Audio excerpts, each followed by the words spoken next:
Hey guys, this is Ariel Siegelman with the DRACO Group. I wanted to talk to you guys a little bit about the Parkland attack. Kind of stinks that I feel like I always get online to talk about some terrible event. But, you know, there's been a lot of talk about this, and it seems like, unlike many of the other attacks that have happened, it seems like, or at least my hope was that people are going to start really doing. Nope. Well, let's try that again. Something happened. But anyway, so my hope is that people are going to actually move towards solutions. And that's been a lot of what people are talking about. They're talking about solutions. Now, part of the problem, though, is that I don't know if you've noticed, but it seems like everybody's kind of talking about talking out of emotion. Now, first of all, you're never going to get to a good solution if you're speaking out of emotion.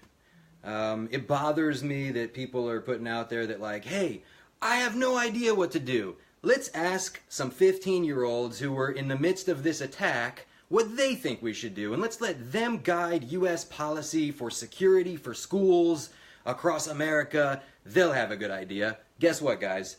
I respect the fact that these kids have had this experience. I feel bad for them. But I don't think that the answer is to ask 15-year-old kids to guide our security policy. That's number one. You know, it is curious to me that there's such a fixation on guns.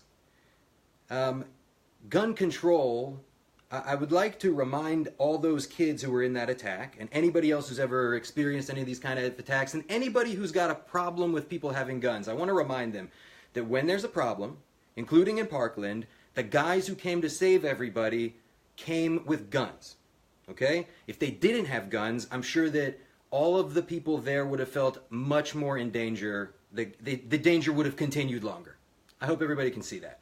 By the same token, I don't think that everybody should be allowed to have a gun.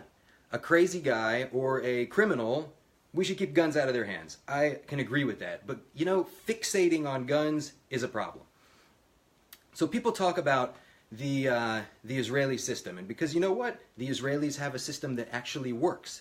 It is not based on theory. And guys, I think that this is a valuable thing for all of us to look at, because rather than asking 15-year-olds what they think we should do for security, or asking even police officers who, let's face it, in America, we have a system that has not been proven to work very well in dealing with mass attacks and these kind of mass casualties. We've had some, we could do better. Let's put it that way.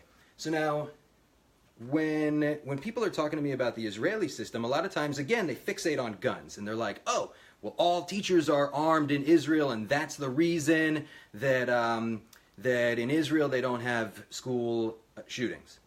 So there are many attacks in Israel that happen, although in Israel the attacks end much, much faster than they do probably anywhere else in the world. It's not just because of the guns. It's because there's a comprehensive system. This is what DRACO Group has been working on bringing to the United States really for years now, and we've got a very good system that has been implemented in schools.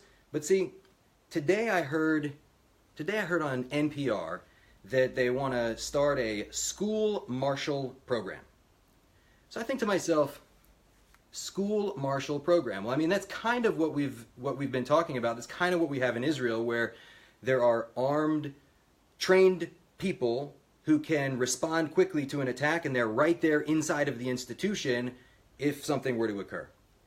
But guys, in Israel, we don't fixate on the guns. It is one aspect of a comprehensive program. And so we have, and guess what? To call it a school marshal it's barking up the wrong tree. It's asinine. You know why? Because it's not going to solve the problem. Because then there's going to be attacks in malls and in movie theaters, and anywhere where there is a crowd of people is a target. Okay? Not just in our schools.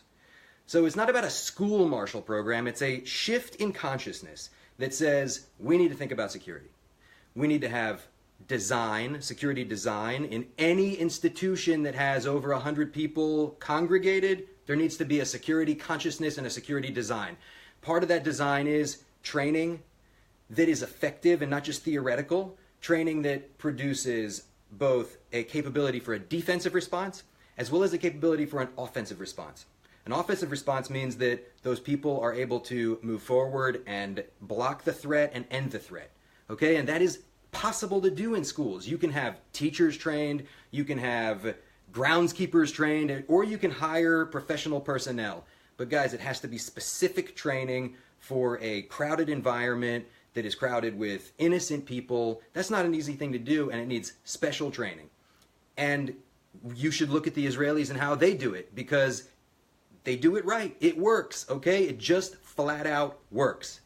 So if you guys want to know more about that kind of training, that's what we do. You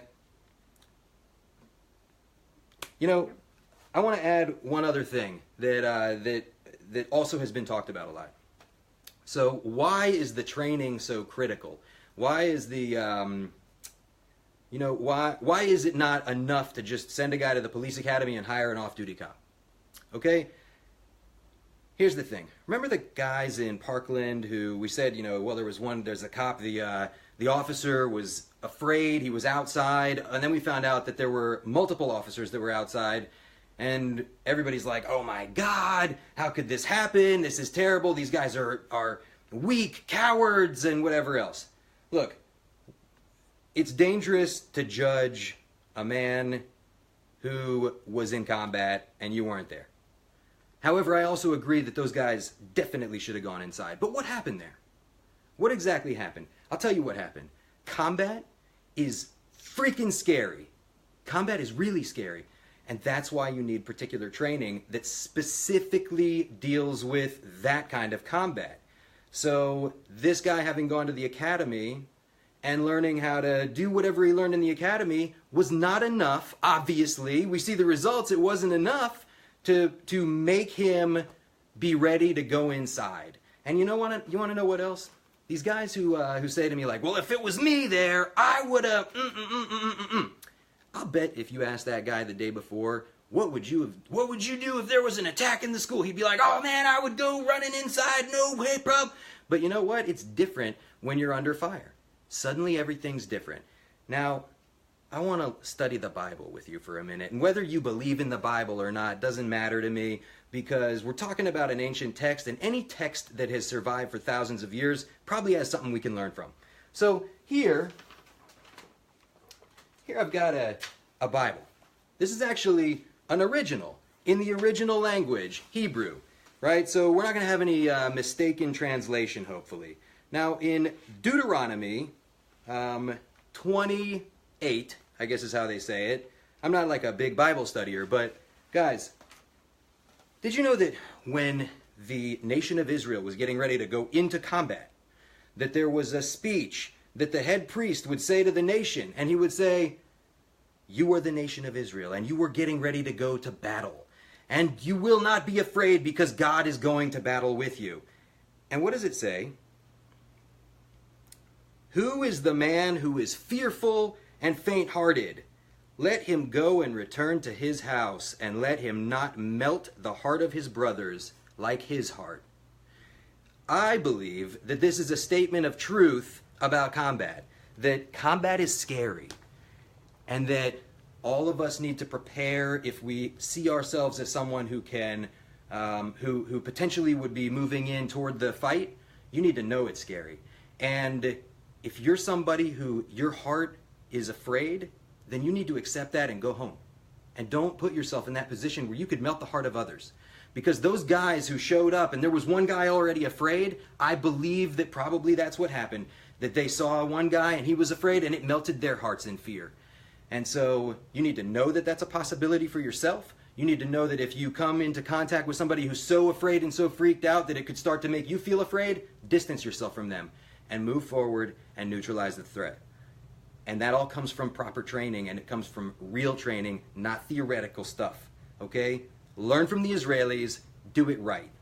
That's all I got for you today, guys. Yalla bye.